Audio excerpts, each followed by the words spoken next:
È arrivato un messaggio che è stato inviato al nostro ospite Miatello e che adesso facciamo vedere e che Tullio ci leggerà perché è scritto molto in piccolo, quindi non si legge bene. Eccolo qua. Ciao Patrizio, leggo che con la legge di bilancio c'è una proposta a firma 5 Stelle che vorrebbe destinare le risorse del FIR a persone che hanno perso i soldi, non con le banche ma in operazioni con società finanziarie. Risulta anche a te? Miatello risponde no, chi ha fatto le domande corrette non ha nessun problema. Risposta, grazie Patrizio, sono 2 notti che non dormo per queste voci, dato che se non dovessi portare a casa almeno i 100.000 sarei costretto a farla finita, se non fosse per te lo avrei già fatto. Ecco, questo è questo è una testimonianza di un risparmiatore che si è visto truffato tutti i soldi e magari anche gli hanno messo sulla schiena un debito, perché questo è l'altro aspetto. Miatello vuole rapidamente... Sì, questa persona fra l'altro viene fuori da una storia molto, molto triste, perché lui aveva la moglie che seguiva tutte le vicissitudini della banca e delle banche. Quando loro si sono accorti che avevano perso tutti i loro risparmi, praticamente sua moglie ha fatto un ictus ed è morta proprio davanti Veneto Banca all'epoca. E questa persona è andata avanti, lo abbiamo assistito, gli stiamo dando forza e lui purtroppo nella sua sfortuna aveva tutto su Veneto Banca e nel 2018 aveva ereditato una somma che non era sua ma era divisa fra tutta una serie di eredi, coeredi, però gliel'hanno messa nel suo conto, quindi in realtà lui non aveva un patrimonio mobiliare superiore ai 100.000, li ha avuti nel 2018 e questo non ne aveva, quindi fa parte delle massive. È stato la prima violazione massiva fatta dall'associazione il 23 agosto 2019, quindi quando che nessuno sapeva come iniziare le violazioni massive, proprio perché questo aveva bisogno immediatamente di essere fra i primi a fare la domanda. Cosa succede? Questo ora deve aspettare che finisca tutto l'iter dei 120.000 per essere, ci auguriamo, uno dei primi a essere valutato. Succede che c'è qualcuno che ha messo in giro una voce che probabilmente bisogna stare attenti perché levano via i soldi, cosa che non è vera. Non è vera, perché comunque i soldi che ci sono, se avanzano, speriamo, vanno dati agli aventi diritti. Ma dire che c'è il rischio, qualche persona può non dormire la notte e questo è un caso. Quindi, uno per tutti, diciamo, abbiamo fatto un esempio che è recente della disperazione di queste persone che si dovete togliere tutto alla fine del loro lungo percorso di vita e lungo lavoro, non hanno più niente. E purtroppo di queste persone ne abbiamo perse tante, certo, ed è quello che parliamo. Io voglio ricordare. Certo. Allora, adesso partiamo col secondo contributo, il controllo delle banche venete.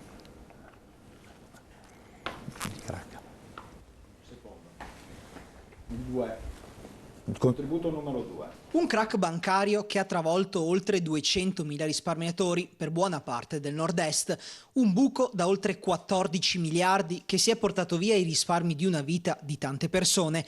Sono passati 4 anni da quel giugno 2017, quando il governo Gentiloni approvava il decreto che metteva in liquidazione coatta amministrativa le 2 banche popolari venete, Veneto Banca e Banca Popolare di Vicenza. Nella notte tra il 25 e il 26 giugno i commissari liquidatori cedevano le attività e le passività dei 2 istituti a Intesa San Paolo al prezzo simbolico di 50 centesimi di euro per ciascuna banca, 1 euro per 2 banche. A Intesa andava la parte sana dei 2 istituti veneti.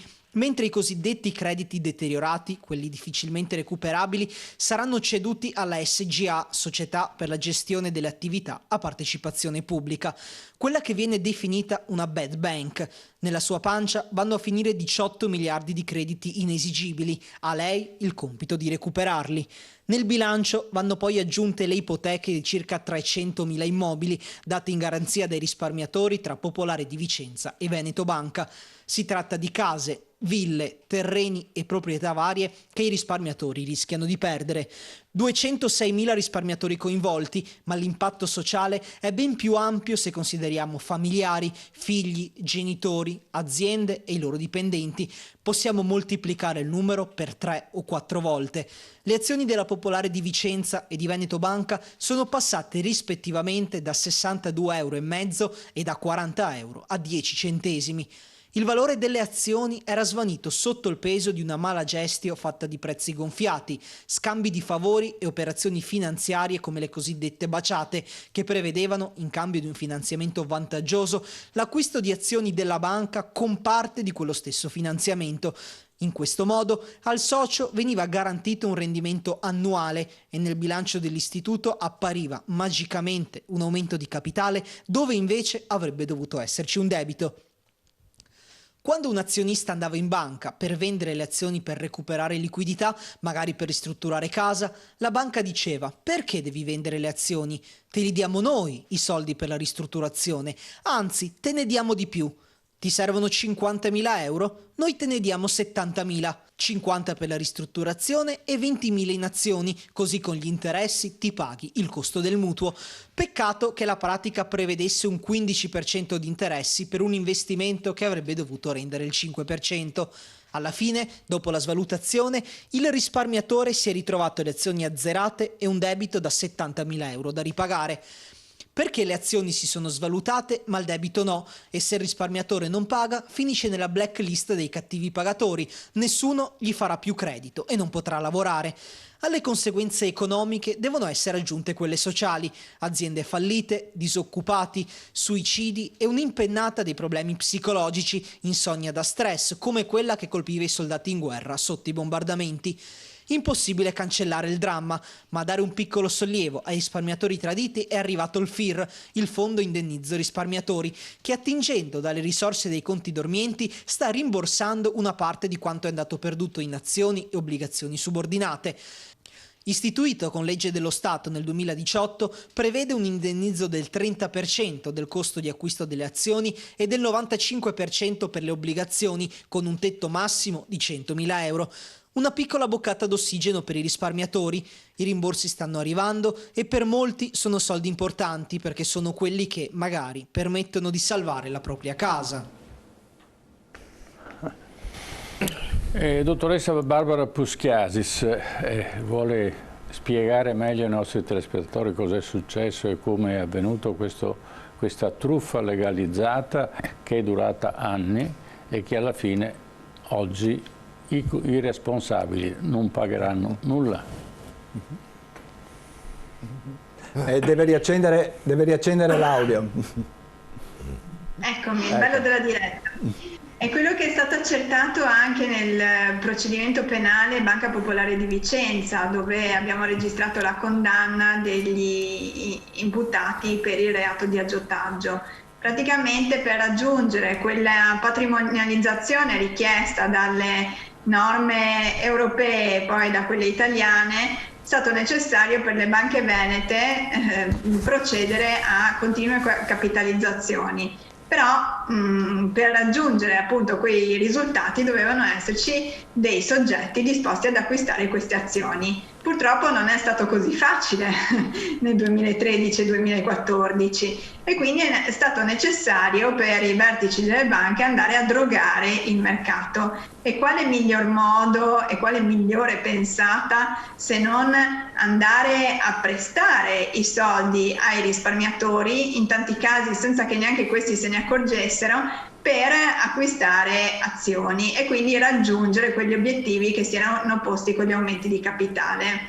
Abbiamo veramente tanti risparmiatori, tantissimi, che si sono trovati a scoprire di aver sottoscritto dei fidi di conto anche da 1 milione, 2 milioni di euro, e con il pari importo erano state acquistate e collocate nei loro portafogli azioni per 1-2 milioni di euro. Quindi stiamo parlando veramente di risparmiatori colpiti nel loro affidamento, perché come si usava e come si usa ancora, soprattutto nelle banche più piccoline, insomma, il cliente faceva delle visite magari o mensili o una volta all'anno dal proprio consulente, chiedendo come stava andando il proprio deposito, eccetera, e cercando di rassicurarsi sui risparmi. Ecco, in quelle occasioni magari veniva estorta quella maledettissima firma che oggi trova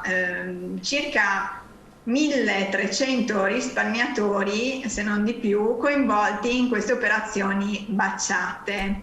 Quindi operazioni baciate di anche grandi dimensioni. Oltre a queste, che cosa è successo? Che tantissime persone nel 2013 e 2014 si erano rivolte alle banche chiedendo di poter vendere le loro azioni.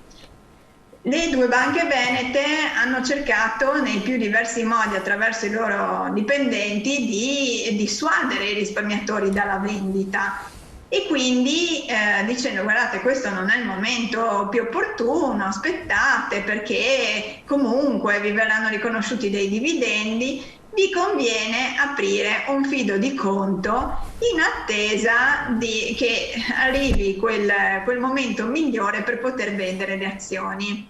Quindi noi abbiamo tantissimi risparmiatori che oggi si trovano a dover fare i conti con o Anco o con Banca Intesa, le quali stanno continuando a bussare alle loro porte per chiedere il rientro da queste esposizioni. Esposizioni, attenzione, che dovevano rimanere all'interno della liquidazione, eventualmente date in gestione ad Anco, perché si tratta di operazioni di finanziamento collegate ai depositi azionari. Invece, non rispettando il dettato normativo sulla cessione, ci troviamo oggi con una Banca Intesa che ha un pacchetto di clienti indebitati a causa di questi finanziamenti concessi ancora con le banche venete e sta sollecitando a più riprese il recupero con interessi pazzeschi. Quindi ad oggi noi abbiamo tantissime persone che si trovano da un'esposizione di 100.000 euro a un'esposizione di 200.000 euro nel giro di pochissimi anni, dalla liquidazione ad oggi. Ci troviamo con queste persone che vengono chiamate in banca e in banca gli viene detto: o paghi oppure il tuo profilo in CRIF diventerà quello di un risparmiatore in sofferenza e questo ti precluderà qualsiasi linea di credito, anzi farà anche sì che le linee di credito che tu oggi hai potranno essere revocate. Ditemi voi se su questo tema, sul quale anche come associazioni ci stiamo battendo da anni, anche nei tavoli col governo, non si riesce a trovare una soluzione. Cioè io trovo questa situazione veramente vergognosa, avendo ovviamente il governo con quelle norme scudato Banca Intesa, quindi messo Banca Intesa in una posizione nella quale, a fronte di un recupero credito, sarà comunque molto complesso e difficile per il risparmiatore muoversi per spiegare le proprie ragioni e quindi far vanificare la pretesa creditoria della banca. Grazie, grazie. Avvocato Cavallari, questo è un ricatto? Ma purtroppo quello che diceva la collega Barbara Puscasi, insomma, mica il collega Barbara Puscasi, è verissimo. Cos'è È un ricatto o no? Come? È un ricatto? Un ricatto di quello io sono convinto di sì, ma io non me ne intendo di legge. Allora, se io cedo una vittima a uno che non è ancora morta e questo la dissangua, direi che sono costretto a rispondere in termini di legge. Allora, Prego, per quanto riguarda l'iscrizione al CRIF, se c'è praticamente un affidamento e un'esposizione che non rientra, purtroppo, ahimè, non c'è nulla da fare. L'iscrizione al CRIF è dovuta nel momento in cui ovviamente si segnala un'insolvenza del soggetto. Certo che qui il caso è molto particolare perché alle spalle c'è diciamo così, un intento fraudolento dell'istituto di credito che ha collocato finanza praticamente al risparmiatore in alternativa alla liquidazione che era dovuta dei titoli azionari. Allora, da un punto di vista... Questo è il piccolo risparmiatore. Questo è il piccolo risparmiatore. Da un punto di vista mi scusi, la interrompo un attimo, così facciamo capire al telespettatore che ci sono i piccoli risparmiatori e i grandi risparmiatori, che hanno due trattamenti diversi, no? Pinto, ci vuoi raccontare di Bruno Vespa?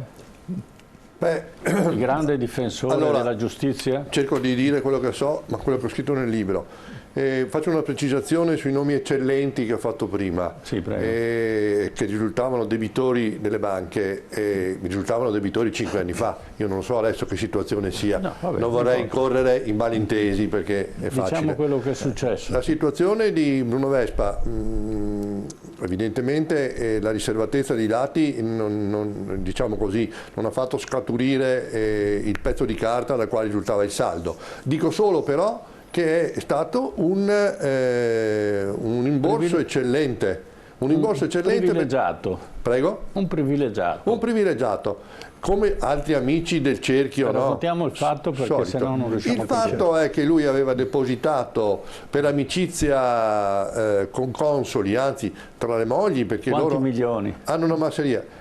Ma la cifra che io so era di qualche milione, non ho la cifra esatta, ho riportato sempre i dati citati di io. Qualche milione di qualche milione. Però quello che risulta è stata la forma di rimborso, sì, perché molti altri che avevano gli uguali diritti, diciamo così, uguali pretese, anche piccoli risparmiatori che si meritavano più di Vespa, che è una persona molto ricca, il rimborso, non sono stati rimborsati. Posso dire che c'è stato probabilmente un trattamento di amicizia, di favore, privilegiato, e questo non mi pare che sia molta giustizia. C'erano molte altre persone che sarebbero state nella stessa posizione. Chiamiamola, come si dice, etica, no?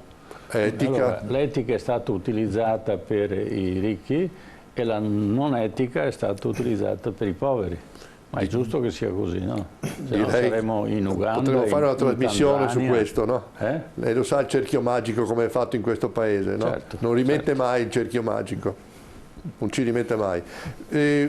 Flash, curiosità, pensate alla cultura degli italiani, perché c'è anche un po' di colpa, no? Ecco, 40 dirigenti della Veneto Banca hanno avuto una denuncia perché la Banca di Verbania, diciamo così, no scusi, a fine luglio a Verbania il PM ha chiesto il rinvio nei confronti di 43 direttori di filiali della Veneto Banca con l'accusa di aver indotto i clienti ad investire in azioni senza informazioni sul rischio.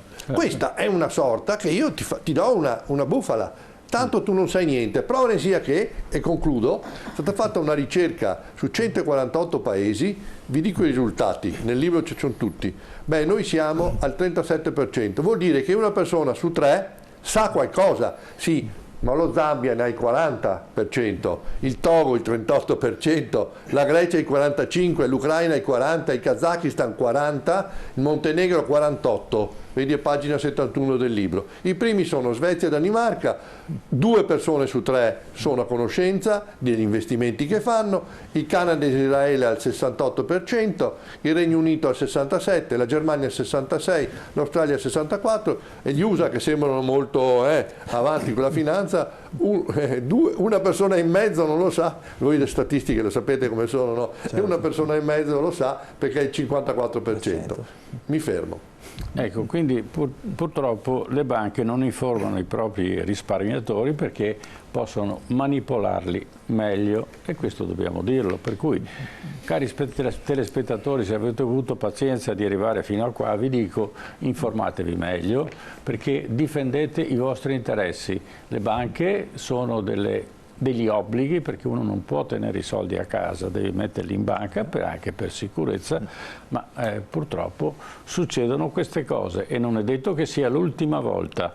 Prego. No, dico una cosa su Bruno Vespa, siccome io ho letto i dati e me li ricordo molto bene, perché avendo avuto accesso alla Procura di Roma al 29 dicembre 2016, Bruno Vespa, il figlio e la moglie hanno portato a casa 11 milioni di euro. Bruno Vespa e la sua famiglia sono stati vergognosamente fortunati e con una telefonata, perché c'è nei verbali, il signor Bruno Vespa, fortunato vergognosamente, ha scavalcato centinaia e migliaia di persone che avevano chiesto quei soldi, e lui, per le sue conoscenze, ed c'è a verbale in procura a Roma, Bruno Vespa vergognosamente fortunato, e tanti altri come Bruno Vespa, ed è questa la vergogna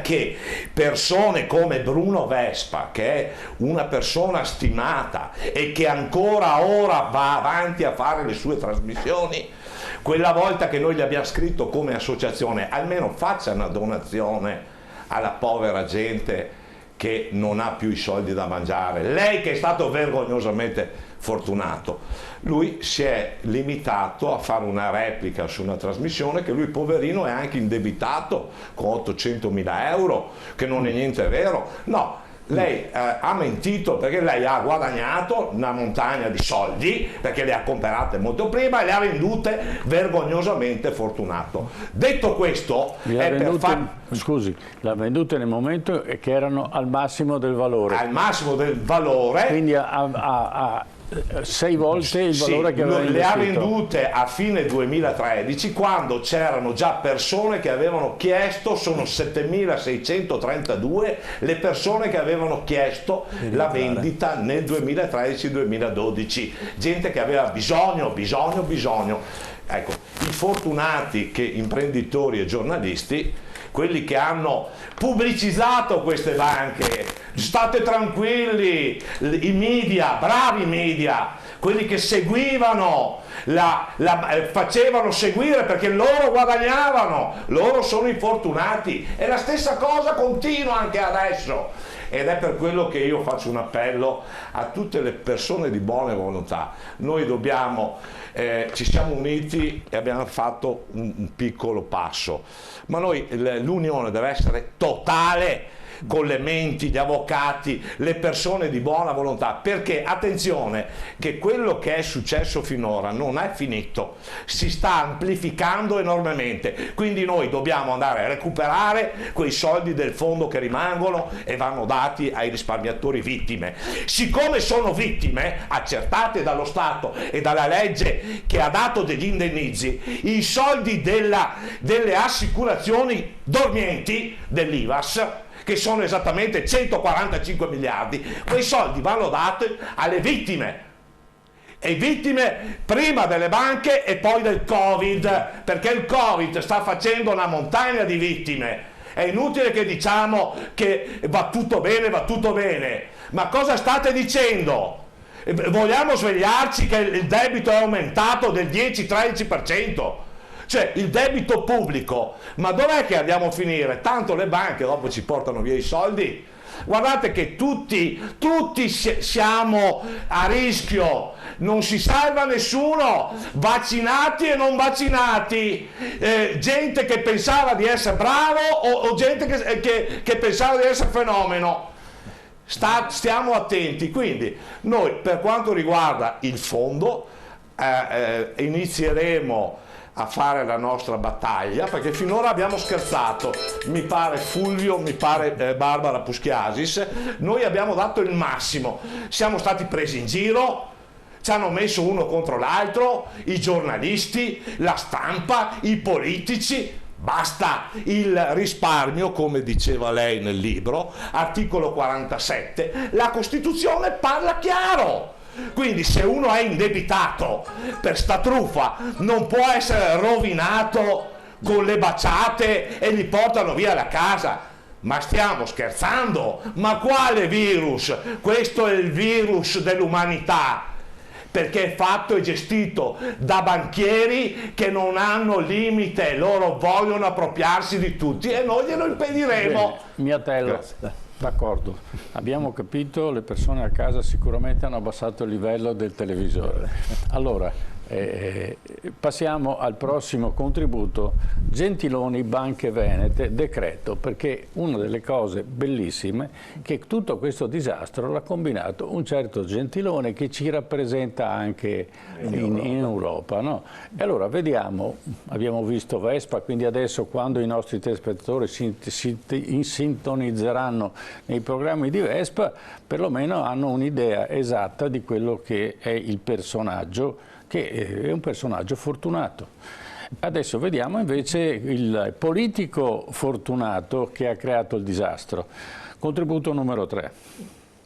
Questo intervento di salvataggio si indirizza ovviamente innanzitutto a favore dei correntisti e dei risparmiatori di queste due banche, a favore di chi in queste banche lavora, più in generale direi a favore dell'economia del territorio, uno dei territori più importanti per il nostro sistema paese, un'economia che soprattutto per la parte che riguarda le piccole e medie imprese, che certamente in Veneto hanno un rilievo non secondario, ha in queste banche storicamente un riferimento di grande rilievo.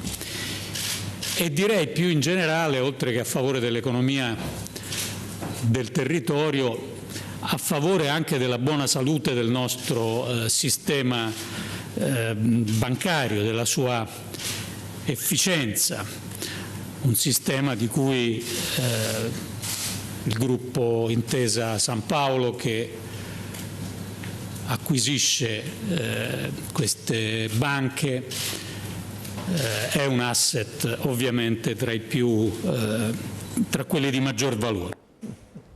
Ecco, abbiamo visto come il Presidente del Consiglio di allora, attuale nostro grande rappresentante ci ha raccontato una balla.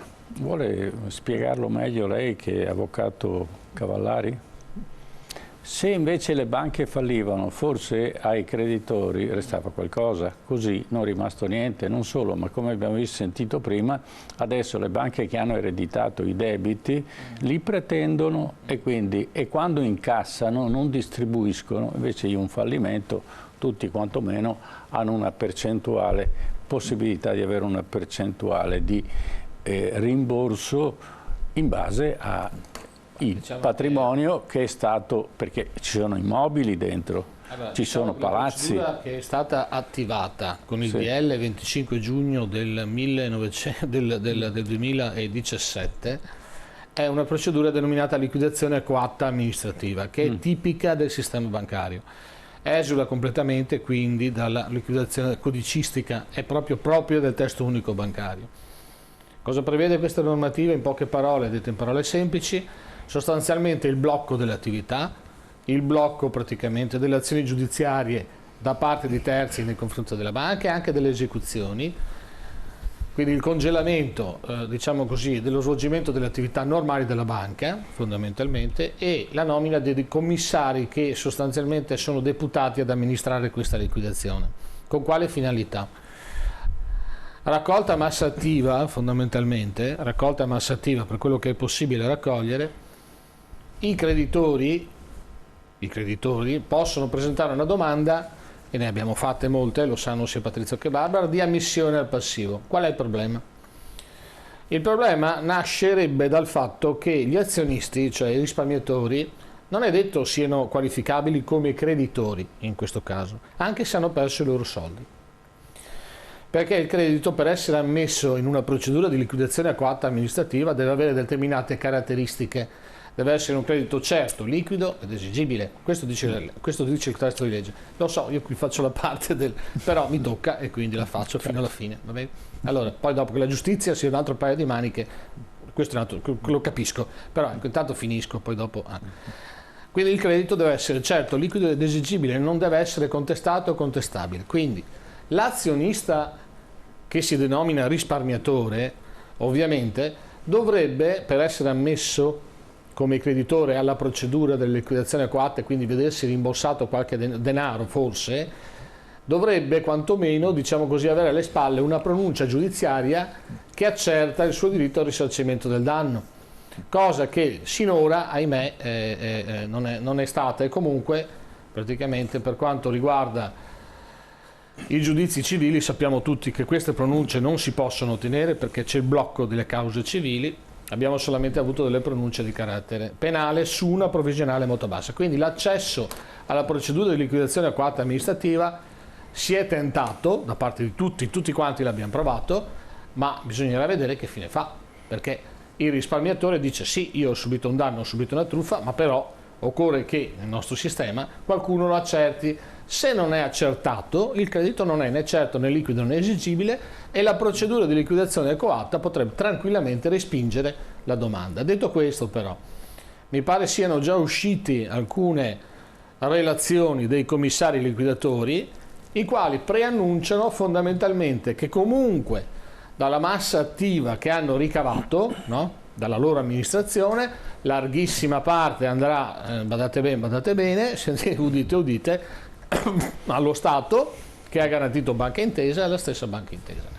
Quindi alla fine di tutta questa ruota devo purtroppo confermare che anche dalle liquidazioni coatta amministrativa comunque vengano valutate le domande, ahimè, ai risparmiatori, agli azionisti risparmiatori. Quindi le affermazioni che ha fatto il signor Gentiloni non sono affermazioni corrette o giuste. Diciamo e di conseguenza il signor Gentiloni probabilmente non conosce queste problematiche e ha creato solo danni ai nostri Ma allora, se posso spendere una parola in più, il DL 99-2017, cioè, tutti ce lo ricordiamo perché è stato uno shock, è stato un trauma. Sì. Perché in una domenica pomeriggio sono riusciti, misteriosamente non si sa bene come, perché questo non ha ancora capito nessuno, a stendere un testo, diciamo così, di legge abbastanza articolato e complesso. E questo è il primo mistero. Come abbiano fatto in una domenica pomeriggio a far lavorare gli uffici legislativi di Camera e Senato e stendere un testo di legge? Questa è già la prima domanda che io mi sono posto, perché il testo ce lo siamo letti tutti. Lo ripeto io. Allora, per prendere questa decisione, il Presidente del Consiglio dei Ministri, io un pomeriggio ho fatto tutto. E ha sbagliato. In un pomeriggio. No. E questo è il problema. Allora, detto questo, è un genio. Ha fatto praticamente immediatamente il decreto legge, ma il bello è che sono riusciti a pubblicarlo nella Gazzetta Ufficiale lo stesso giorno. Che quindi lo stesso giorno hanno scritto la legge, l'hanno adottata, cioè e poi hanno fermato la tipografia e detto fermi un attimo, mettete dentro anche questa la cosa, mattina così dopo domani mattina c'erano c'è. 210.000 risparmiatori veneti che si sono ritrovati, scusate il termine, in mutande, perché c'era la Gazzetta Ufficiale che pacificamente diceva: caro Signor amico, Gentiloni, per chi lavora? Non ho capito. Prego. Posso dire una testimonianza? Sì. Flash. Allora, il signor Gentiloni ha detto, ha fatto una dichiarazione, non è vera però quello che ha detto, perché noi il 22 giugno gli abbiamo fatto una lettera sia a Gentiloni che a Padoan dicendo: signori, guardate che c'è questo fondo americano che vuole acquistare le due banche. Quindi il fondo americano era disponibile a tirare fuori dei soldi. E gli abbiamo mandato anche il riferimento stampa. Sì. E poi in quell'occasione gli abbiamo detto: attenzione che se voi cancellate le banche o non fate, dopo comunque dovete istituire un fondo, non esiste, o quindi o c'è il fondo oppure andate in infrazione. Gli avevamo anche fatto il conto di cosa costava l'infrazione. Di pagare l'infrazione all'Europa era circa 600 milioni l'anno. Ne paghiamo talmente tante di infrazioni, tipo ritardo pagamenti, che dal 2020 dal 2012 non è mai stato fatto, paghiamo infrazioni. Perché non pagare 600 milioni costa molto meno, no? Certo. Loro non gli ha interessato, hanno fatto l'operazione perché dovevano farla. Perché? Perché l'operazione è stata gestita dalla Rothschild Advisor, consigliere del MEF, che avevano già scelto Banca Intesa. Questa è la verità, che è scritta anche sulla legge. Ho capito, quindi sapevano già tutto prima ancora che nascesse il disastro. Dottoressa, un'opinione sua su questa vicenda? Il microfono. La vicenda ovviamente è raccapricciante per gli effetti devastanti che ha avuto sul territorio. È raccapricciante per il fatto che sempre i soliti purtroppo vengono protetti, è raccapricciante perché ad oggi la vicenda non è ancora finita, ma i riflettori si sta cercando di abbassarli sul tema. Quindi veramente il mio invito è a che questa unione di associazioni ritorni, soprattutto adesso che insomma siamo nel momento caldo, no? Legislativo, alla luce della imminente legge di bilancio, eccetera, per andare ad affermare quelli che sono i diritti dei risparmiatori. E quindi va bene, avete fatto un regalo Intesa, avete azzerato da un giorno all'altro il valore delle azioni, avete praticamente ucciso un sistema bancario del nord-est. Allora a questo punto però attraverso il fondo ridate ai risparmiatori i loro soldi, perché altrimenti questi risparmiatori comunque gravano sul welfare sociale. Quindi in un modo o nell'altro questi soldi devono essere restituiti. Quindi il mio invito è questo, e credo che su questo tema insomma si possa essere tutti d'accordo. Chi non è d'accordo probabilmente insomma vuole fare qualche giochetto. Certo, allora abbiamo capito un po' di cose in più, abbiamo capito che probabilmente non è bene votare Gentiloni perché è un briccone, ci dice una cosa invece ne fa un'altra, non so chi consigliare, ma comunque le cose stanno così in Italia. I nostri politici sono troppo furbi e noi siamo troppo stupidi e quindi stiamo bene attenti e speriamo. Per esempio che questo Presidente del Consiglio, visto che è un banchiere, addirittura Presidente della BCE, no? Che abbia un minimo di sensibilità, visto che sono gli eccellenti, di sensibilità e di cercare di capire perché se i soldi tornano, i nostri risparmiatori non li buttano via, non li sprecano se li hanno risparmiati. E quindi rientrano in un ciclo che vuol dire che la nostra regione in particolare, che è stata particolarmente colpita, che parliamo di 300.000 abitazioni, cosa vuol dire? Una città come Padova? Cioè la Banca Popolare di Vicenza più quella Veneto Banca ha sequestrato una città intera. È questo che noi dobbiamo capire, e che ci sia questa inerzia da parte del governo è preoccupante. Per cui ritorneremo sull'argomento prossimamente per vedere se qualcosa si è sbloccato, perché di buone intenzioni ne abbiamo viste tante, ma di fatti assai pochi. Grazie a tutti i nostri ospiti, grazie ai telespettatori che ci hanno seguito fino adesso. Prego, certo, salutiamo i nostri ospiti in studio, l'avvocato Fulvio Cavallari, Patrizio Miatello e Giampaolo Bonton. Maggiore. Certo, ma noi siamo qui e terremo le luci accese su questa vicenda che ha interessato e che sta interessando migliaia di cittadini del nord-est. Ringrazio anche l'avvocato Barbara Puschiasis, certo, dell'Associazione Consumatori Attivi, che è in collegamento da Udine. Bene, noi ci fermiamo qui per quanto riguarda questa questa sera ci ritroviamo con voi telespettatori venerdì prossimo alle 21. Ermanno, ricorrenza storica della prossima settimana. Cosa è la settimana, diciamo, in cui ci sono molte ricorrenze storiche legate alla fine della guerra, alla prima guerra mondiale, l'armistizio? La prima guerra mondiale cosa abbiamo, Tullio? C'è l'armistizio che è stato firmato proprio qua a Padova, piuttosto che, ad esempio, oppure insomma, delle battaglie che hanno segnato, come dire, il periodo, come la battaglia di Caporetto. La famosa battaglia di Caporetto, i motivi per cui è successo Caporetto, pochi hanno approfondito sufficientemente cos'era l'esercito italiano a quell'epoca, se era organizzato per poter fare questa guerra e perché sono stati fatti tanti sacrifici inutilmente, che poi praticamente la prima guerra mondiale, che è nata da piccole cose, è diventata appunto un conflitto mondiale, e dall'idea di come gli imperi dell'epoca si siano suicidati.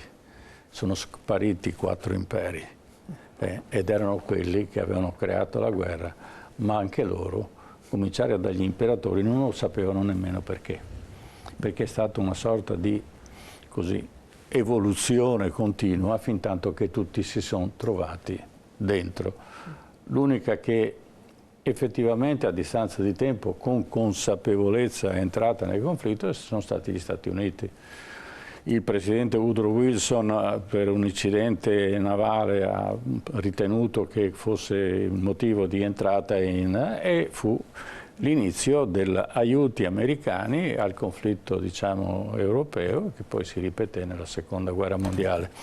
Questo in sommi capi. Certo. E vedremo anche alcuni aspetti che sono particolarmente preoccupanti, cioè i personaggi che poi da questa guerra sono usciti e hanno costruito la seconda guerra mondiale. Certo, grazie. Grazie ancora allora ai nostri ospiti che ci hanno aiutato a ricordare, a ricostruire le vicende delle banche popolari venete, grazie ai telespettatori che ci hanno seguito. A venerdì prossimo, buona serata.